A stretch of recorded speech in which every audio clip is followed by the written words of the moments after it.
मेरे प्यारे विद्यार्थियों, आप सभी का स्वागत। बच्चों, तुलसी कहते हैं, तुलसी भरोसे सम के, निर्भय होके सोए, अनहोनी होनी नहीं, होनी हो सो होए। अर्थात राम के भरोसे, ईश्वर के भरोसे, अपने आराध्य के भरोसे रहिए। जो कुछ होना है वो होकर रहेगा और जो नहीं होना है वो कभी नहीं होगा। तो हमेशा अच्छा होगा, यह विश्वास के साथ हम आगे बढ़ते हैं। हम निर्देशांक भूमिति कर रहे हैं। 5.1 हमारा पूरा हुआ है। अब हम बढ़ते हैं 5.2 की तरफ।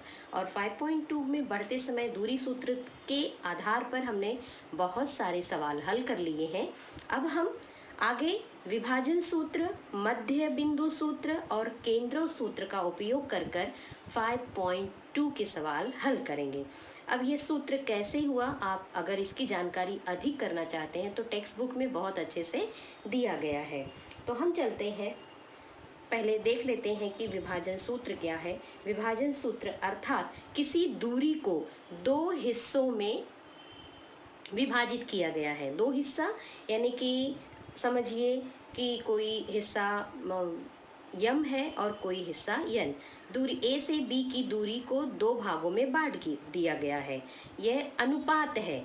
अगर एक 40 है तो एक 60 हो, इस तरह से। तो 40 और 60 का हम अनुपात निकालेंगे तो वह अनुपात ही यम और यन होता है। तो जब ऐसा हो तो हमारा विभाजन सूत्र, यानी कि अगर एक दूरी कोई स्टेशन ए है और कोई दूसरा स्टेशन बी है, उनके बीच में एक और स्टेशन अगर बनता है और ए से पी का और P से B का, इनका जो दूरी का अनुपात है वो यम है और यन है। तो इस P का स्टेशन या P जहाँ पर ब्रेक होता है A और B, वहाँ का निर्देशांक हमें अगर ज्ञात करना है तो हमारा वह होता है विभाजन सूत्र।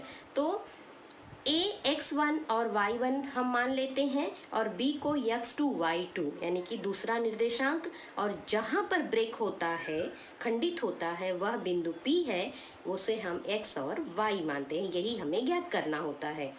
तो यम और यन ये दो उनके अनुपात हैं। तो बच्चों, यम A की तरफ है तो जब ये किसी निर्देशांक से मिलेगा तो वो अपने अंतिम नेक्स्ट यानी कि जहाँ पे दूरी खत्म होती है उस निर्देशांक से उसका गुणा होगा। और यन तो अंतिम की तरफ है तो ये ए की तरफ से उसका निर्देशांक का गुणा होगा। हम इसी में देख लेते हैं। देखिए, पी एक्स वाई बराबर यम एक्स टू, यम है वो x2 से मल्टीप्लिकेशन होगा तो यम x2 यम y2 है ना बच्चों। तो जो भी होगा यम का मल्टीप्लिकेशन वो y, यानी कि जैसे हम a के पास तो वो खड़ा ही है तो वो अपने अंत बिंदु की तरफ देख रहा है, ऐसे याद करिए। और n है वो b की तरफ है तो वो प्रारंभ बिंदु को देख रहा है। इस तरह से इसका गुणा होता है। तो हमें क्या याद रखना है, यम x2 प्लस यन x1 बटे यम प्लस यन, और यम y2 प्लस यन y1 बटे यम प्लस यन। तो इस बिंदु में ये हुआ x निर्देशांक और y निर्देशांक। मध्य बिंदु क्या होता है, इसमें हम ये समझते हैं कि एकदम बीचों बीच में P बिंदु है, यानी इनका अनुपात बराबर है। यम बराबर 1 हो जाता है, यन बराबर 1 हो जाता है। तो ये अनुपात से ही करेंगे तो भी हमें यही मिलेगा, x1 plus x2 upon 2, y1 plus y2 upon 2, यानी कि x निर्देशांकों का औसत ज्ञात कर लेते हैं और y निर्देशांकों का औसत ज्ञात कर लेते हैं जब P हमें पता हो कि एकदम मध्य में है। A से P की दूरी और P से B की दूरी बिल्कुल बराबर है। यहाँ पे भी हम A प्रारंभ बिंदु को x1 y1 और अंतिम बिंदु को x2 y2 मान लेते हैं, तब हमें P x y का निर्देशांक प्राप्त होता है। केंद्र बिंदु की तरफ चलते हैं। केंद्र क्या है, केंद्र किसी त्रिभुज को हम समझ लेते हैं कि एक त्रिभुज है, उसके 3 शीर्ष बिंदु हैं और तीनों शीर्ष बिंदु का नाम हमने x1 y1, x2 y2, x3 y3 दे देते हैं। और B निर्देशांक से AC यानी तीनों भुजाओं के मध्य बिंदु को मिलाने वाला जो रेखाखंड है उसे माध्यिका कहते हैं। और यह माध्यिका, जब तीनों माध्यिकाएं एक ही बिंदु पर संगामी होती हैं, मिलती हैं, उसे हम कहते हैं केंद्रों। तो केंद्रों GXY। तो ऐसी परिस्थिति में केंद्रों का निर्देशांक ज्ञात करने के लिए हमें उस त्रिभुज के x निर्देशांक के तीनों का योगफल बटे 3 और y निर्देशांक के तीनों शीर्ष बिंदुओं के और बटे 3, यानी कि x निर्देशांक का औसत और y निर्देशांक का औसत। हम यह इस तरह से केंद्रों का x और y निर्देशांक प्राप्त कर लेते हैं। बच्चों 5.1 और 5.2 ये ही दो एक्सरसाइज प्रश्न संग्रह आप लोगों को करना है सिर्फ मार्च 21 के लिए, क्योंकि बाकी का आगे का कट कर दिया गया है। तो इसी से आप समझ सकते हो कि 5.2 आपके लिए बहुत ही इम्पोर्टेंट है। सारे सवाल आपके हल करने हैं। किताब में एक इस तरह का भी, जैसे ये त्रिभुज की माध्यिका से है, वैसे ही त्रिभुज के परिकेंद्र से संबंधित आपको एक सवाल किताब में हल करके दिया है। पेज नंबर,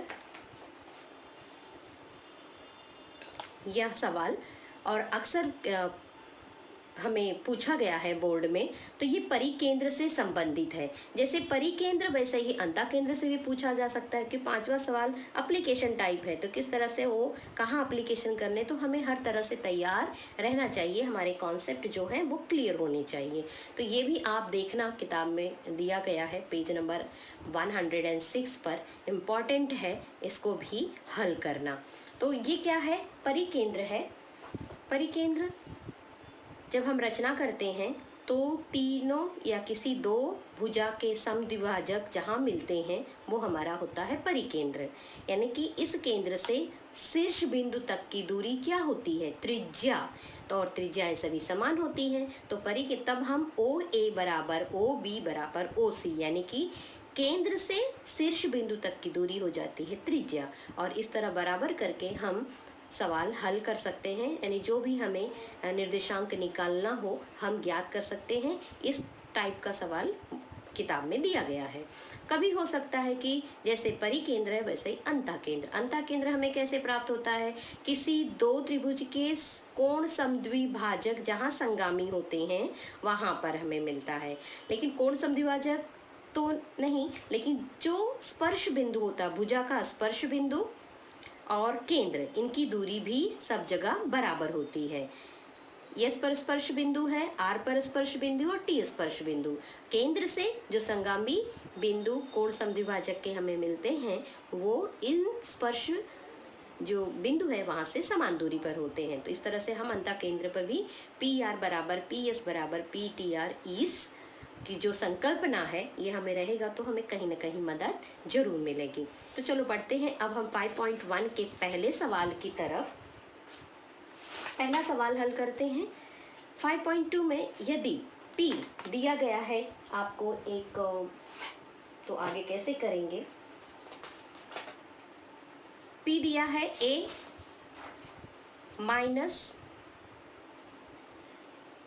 -7 और B 4-3 को जोड़ने वाली रेखाखंड को P अनुपाते 3 में विभाजित करता है, तो P के निर्देशांक ज्ञात कीजिए। यानी A से B तक की दूरी है और P एक बिंदु है जो AB को खंडित करता है। यह किस अनुपात में, m बराबर 2 और n बराबर 3, यानी 2:3 में विभाजित करता है। तब हमें P का निर्देशांक ज्ञात करना है। अब जैसा मैंने वहां आपको बिंदु के समय समझाया, m हमेशा किसको, x2 और y2 को की तरफ देखता है और उनसे मल्टीप्लिकेशन करता है, और n x1 और y1। इस तरह से क्रॉस करके हम P का x, y निर्देशांक ज्ञात करते हैं। तो हम आप सारे A, B का, और यहाँ मान लेते हैं कि ये A x1 और y1 है और ये x2 y2। तो सारी जानकारी यहाँ अपनी इसी रेखाखंड पर लिख दीजिए, और ताकि यहीं से देखकर लिखने में, सूत्र लिखने में और मान रखने में आपको आसानी हो। तो बिंदु या रेख AB को 2:3 में विभाजित करता है, इसलिए m अनुपाते n बराबर 2:3। अब विभाजन सूत्र द्वारा, क्योंकि विभाजित करता है 2 अनुपात में और हमें ये पता है, तो फटाफट विभाजन सूत्र लिख दीजिए। P xy बराबर m x2 plus n x1 बटे m प्लस n और y निर्देशांक यम y2 plus n y1 plus बटे यम प्लस n। तो ध्यान यही रहे, यम x2 यम y2, यम हमेशा x2 और y2 यानी दूसरी तरफ अंत बिंदु की तरफ देखता है, n b की तरफ है तो वह a की तरफ देखता है। इस तरह से आप याद रखिएगा। रख दिया। अब धीरे धीरे हम क्या करेंगे, x निर्देशांक और y निर्देशांक अलग अलग लिखकर इस तरह से मान रखेंगे और हम हल करेंगे। तो x का निर्देशांक mx2 प्लस nx1 अपॉन, और फिर हम उसमें नाम m, और हमने ऊपर ही आकृति में देख लिया है कि x2 कितना है 4 प्लस n 3 और x1 माइनस 1 हमने मान रखा। और गुणा करने का हम सीख चुके हैं, y में भी यम y2 प्लस n y1 बटे यम प्लस n, हमने 2 यम है और y2 हमने देख लिया है कितना है -3, ऋणात्मक संख्या कोष्टक में लिखना, प्लस 3 और y1 कितना है 7। तो यहाँ से फटाफट मान रखिएगा और गुणा करना आपने सीख लिया होगा। जिसने नहीं सीखा है वह हमारे निर्देशांक भूमिति का तीसरा वीडियो देखोगे तो उसमें गुणा करना और ऋणात्मक संख्या धनात्मक संख्याओं का जोड़ने का बहुत अच्छे से समझाया है। आप उसको समझ लीजिए और इन सवालों को वो हल करने में आपको मदद मिलेगी। तो हमने यहाँ गुणा कर दिया और इसके बाद एक धन यहाँ प्लस और माइनस का गुणा हुआ तो माइनस हो गया, प्लस ऑफ माइनस तो माइनस हुआ, और एक धन एक, सिंपल सा 8 में से 3 गया 5 में 1 आया, और यम का फिर गुणा किया जोड़ा घटाया y बराबर 3 आया। अर्थात हमें p x y 1 बटे 1 3 यानी x निर्देशांक 1 मिला और y निर्देशांक 3। उत्तर हम क्लियर अपने स्पष्ट शब्दों में लिख देंगे कि a और b बिंदुओं को जोड़ने वाले रेखाखंड को 2:3 के अनुपात में कौन विभाजित करता है, P, और उसका निर्देशांक कितना है 1 और 3। ये उत्तर हमें प्राप्त होता है। आगे बढ़ते हुए हम अब 5.2 के दूसरे सवाल की तरफ, जो कि सेम ऐसे ही है, सिर्फ क्या है कि आपको अनुपात अलग है, शीर्ष बिंदु अलग है, तो आपको वैसे ही अनुपात और शीर्ष बिंदु देख देख कर सवाल हल कर लेना है। मैंने हल करके दिखा दिया है, आप बिल्कुल ध्यान से देख लीजिएगा। तो रेखाखंड A, अब यहाँ पर A अनुपाते B दिया है और आप हमेशा सूत्र को यम अनुपाते n में लिखने की आदत डाल चुके हैं। तो हम यहीं पर क्या करेंगे, जैसा हमेशा मैं कहती हूँ कि जब आपका आरंभ बिंदु और अंत बिंदु आप बना लीजिए, वहीं पर x1 y1 मान लीजिए, x2 y2 मान लीजिए और उनके निर्देशांक जो दिए हैं वहीं लिख दीजिए।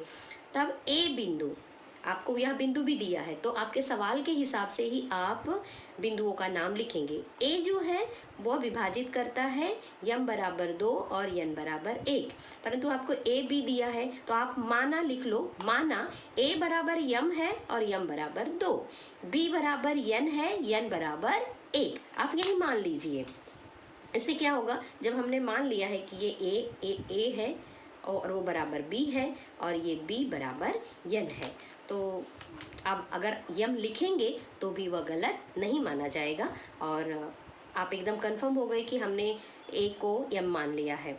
तो अब यह रेख 2:1 में विभाजित करता है, तो सबसे पहले सूत्र लिख दीजिए। सूत्र लिखने के बाद आप उसका मान रख दीजिए। इस सवाल में मैंने अलग से x और अलग से y नहीं निकाला है। कुछ बच्चे ऐसे भी सवाल करते हैं कि वही निर्देशांक के रूप में ही मान रखते हैं और हल करते हैं। बस जब आप इस तरह से हल करोगे तो याद रखना कि यह कोष्टक जरूर लगाना। बच्चे क्या करते हैं, लिख सरल करते करते चले जाते हैं, ये कोष्टक लगाना भूल जाते हैं क्योंकि आप निर्देशांक के रूप में लिख रहे हो और निर्देशांक हमेशा छोटे ब्रैकेट में, छोटे कोष्टक में लिखते हैं, तो आप ये लिखना जरूर। वैसे तो पहली पद्धति से x अलग और y निर्देशांक निकालना हमारे लिए उचित होता है। तो हमें x मिला, हमने सारी गणना कर ली है।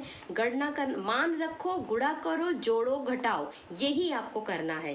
तो ax y बराबर हमें मिला -1/3 -1/3। मैं कभी कभी अपने मेमोरी को रिकॉल करके ये भी सोचती हूँ कि ये बिंदु कहाँ होगा। हमने चतुर्थांश पढ़ा है तो यह बिंदु कौन से चतुर्थांश में होगा, तो माइनस है, माइनस दोनों निर्देशांक माइनस, कौन से चतुर्थांश में, तीसरे चतुर्थांश में। तो ये एक हमारी मेमोरी रिकॉल हो जाती है। अगर एक आधा मार्क्स बढ़ाने के लिए आपसे पूछ लिया जाए कि ये तो बताओ कि वह बिंदु कौन से निर्देशांक में है, तो आपको वह भी उत्तर लिखने आ जाएगा। तो इस तरह से 5.2 का ये दूसरे का पहला सवाल है। दूसरे में और भी 2 सवाल हैं, मैंने हल किया है, आप देखिए और इस तरह से आप उसको लिखकर हल कर लीजिए। बिल्कुल उसी तरह से हमने 2 बिंदुओं को लिख लिया है, उनका x1 y1 मान लिया है और a बराबर m और जो भी दिया है a अनुपाते b, a को मैंने m और b को मैंने n मान लिया है। इस तरह से सब मान रख कर और यह बिंदु PQ को m अनुपाते n यानी 3:4 में विभाजित करती है। अब सूत्र लिख लीजिए mx2 प्लस, और यही लिखने से हमें तुरंत mx2 nx1 my2 n/1 और बटे m प्लस n, इस तरह से फटाफट आपको याद हो जाएगा। कई बार लिखोगे तो आपके प्रश्न जो सूत्र है वो याद हो जाएगा। मान रखिए, गुणा कीजिए, जोड़िए, घटाइए और अब गुणा 4×3 = 12, एक धन यहाँ पे ऋण है 4 दूनी 8, क्योंकि एक ऋण है तो हमेशा एक ऋण होगा तो यानी असमान है चिन्ह, तो उनका गुणनफल ऋणात्मक होता है। एक धन एक ऋण घटाया, बड़े अंक का चिन्ह लगाया, तो वैसे 12 में से 8 गया 4/7 और इस तरह से y का मान रखा और हमें मिल गया y -11/7। तो थोड़ा सा रिकॉल, एक धन है एक ऋण है, हमें उत्तर मिला 4/7 -11/7, तो कौन से चतुर्थांश में होगा? ये चौथे चतुर्थांश में। इसी तरह से 5.2 का तीसरा सवाल भी है, आप देख लीजिए और इसका उत्तर हमें मिल रहा है 0 और 13/3। ठीक वैसे ही रेखा बना लीजिए, मान रख लीजिए, सूत्र लिख दीजिए, फिर x एक तरफ y तरफ मान रखिए, गुणा कीजिए, जोड़िए, घटाइए और आपको उत्तर मिला। इस तरह से यहाँ मिलता है ऋण 4 धन 4 0/3 यानी 0 और एक धन 12/3 यानी 13/3 यानी x का निर्देशांक 0, y का निर्देशांक 13/3। तो बच्चों ये कौन से चतुर्थांश में? ये चतुर्थांश में नहीं है, ये कहाँ होगा? जिसका मान होता है उसी अक्ष पर होता है, तो y का मान है अर्थात ये y अक्ष पर है। तो बिंदु या तो चारों चतुर्थांश में होंगे या तो अक्ष पे होंगे, कौन से? x या y अक्ष पर। पहले वाले सारे वीडियो में मैंने इसे बहुत अच्छे से समझाया है, आपने निर्देशांक भूमिति के सारे वीडियो देखिए या शुरू से जो भी संकल्पना आपकी नहीं क्लियर हुई वो हो जाएगी क्लियर। आगे बढ़ते हैं, तीसरा सवाल लेते हैं। यहाँ पर अब क्या है, यहाँ जिस बिंदु पर यह रेख खंडित होता है उसका निर्देशांक दिया है, क्या ज्ञात करना है? यम और यन। तो क्या सवाल दिया है? PTQ एक रैखिक है, एक ही रेखा पर है और उनको विभाजित करना जो यम और यन ये अलग अलग अनुपात हैं, है ना। तो ये कहीं भी ऐसा हम ये नहीं मान सकते कि मध्य में कहाँ है, बिल्कुल हो सकता है इसका एक अनुपात हो, ये 1:6 में विभाजित करता हो, पता नहीं। तो हमें यम और यन वही ज्ञात करना है। तो T दिया है, P दिया है, Q दिया है, सारे निर्देशांक जैसे वैसे हम लिखते जाएंगे। प्रारंभ का बिंदु x1 y1 और अंत बिंदु x2 y2 मान लेंगे और T ये जो -1 और 6 ये x और y हमें ज्ञात है। तो जब x और y हमें ज्ञात करना होगा और ये विभाजित कर रहा है तो विभाजन सूत्र ही हम लगाएंगे। तो जल्दी से विभाजन सूत्र लिख देते हैं। तो यम और यन दोनों में होता है, x निर्देशांक में भी है, y निर्देशांक में भी है। तो हम क्या करेंगे? किसी एक निर्देशांक को हल करेंगे तो हमें यम और यन मिल जाएगा। तो चलो हम x निर्देशांक में मान रखते हैं। तो mx2 प्लस nx1 और हम मान रखेंगे m कितना है हमें ज्ञात करना है, n हमें m और n ज्ञात करना है, x2 और x1 हमें पता है। तो x2 हमें ज्ञात है 6 और x1 हमें ज्ञात है -3। हमने डायग्राम में यही लिख दिया है, देखिए -3 और यहाँ पर 6। अब गुणा करते हैं वही, तो m प्लस n है नीचे बच्चों। जब भी m प्लस n इस तरह का ब्रैकेट यहाँ तिरछा गुणा करते हैं, यहाँ अगर कोई हर नहीं है तो हम एक मानते हैं और तिरछा गुणा करते हैं, तो m प्लस 1 उस तरफ हो जाएगा और गुणा होगा। ब्रैकेट में लिखना ना भूलना, क्योंकि ब्रैकेट में लिखोगे तब ही इसका गुणा दोनों के साथ कर सकोगे। अगर आपने गलती से एक ही लिखा तो खाली m के साथ गुणा करोगे, n के साथ नहीं करोगे, जो मिस्टेक हो जाएगी। तो आप m प्लस 1 को जब भी पक्षांतर करना याद से ब्रैकेट में लिखना। ब्रैकेट में लिखा, ओपन किया ब्रैकेट हमने, और फिर m को एक तरफ ले आइए, n को एक तरफ लेकर आइए, तो माइनस n 6m है। यहाँ पर तो हमने एक -1 से गुणा किया तो -m और -n मिल गया। अब -m को इस तरफ का यहाँ लेकर आइए, n वालों को वहाँ ले जाइए।